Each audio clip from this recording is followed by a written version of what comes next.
হাসিনা সরকার পতনের পর অনেক কিছুই পরিবর্তন হচ্ছে, বের হয়ে আসছে অনেক তথ্য। দীর্ঘদিন ঢাকা বিশ্ববিদ্যালয়ের গোপনে রাজনীতি পরিচালনা করে আসা ইসলামী ছাত্র শিবিরও এবার প্রকাশ্যে রাজনীতির ঘোষণা দিয়েছে।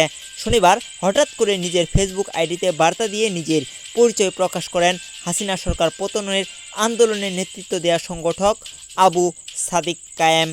জানিয়েছেন তিনি ঢাকা বিশ্ববিদ্যালয় শাখা ছাত্র শিবিরের সভাপতি।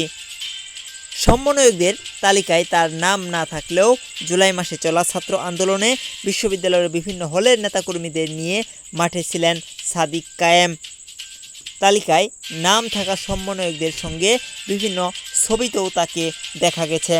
উপদেষ্টা পরিষদে শপথ অনুষ্ঠানেও বঙ্গভবনে উপস্থিত ছিলেন সাদিক কায়েমের পরিচয় প্রকাশের পর এ নিয়ে ফেসবুক জুড়ে চলছে নানা আলোচনার ঝড়।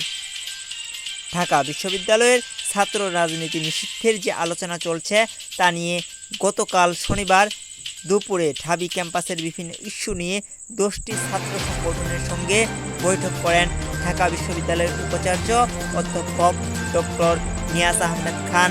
সেখানে ইসলামী ছাত্র শিবিরের প্রতিনিধি হিসেবে সাদিক কায়েমকে দেখা যায়। তখন তিনি সেখানে ছাত্র রাজনীতি নিষিদ্ধ না করে এর ব্যাপক সংস্কারের দাবি জানান।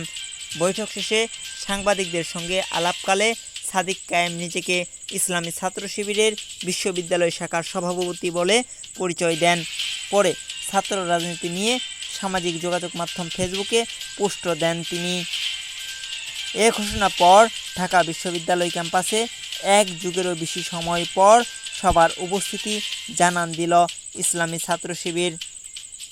জানা গেছে সাদিক কায়েম ঢাকা বিশ্ববিদ্যালয়ের রাষ্ট্রবিজ্ঞান বিভাগের একজন শিক্ষার্থী। তার বাড়ি খাগড়াছড়ি শহরের বাজার এলাকায়। জাবির আহমেদ জেহাদ, নিউজ ডেস্ক।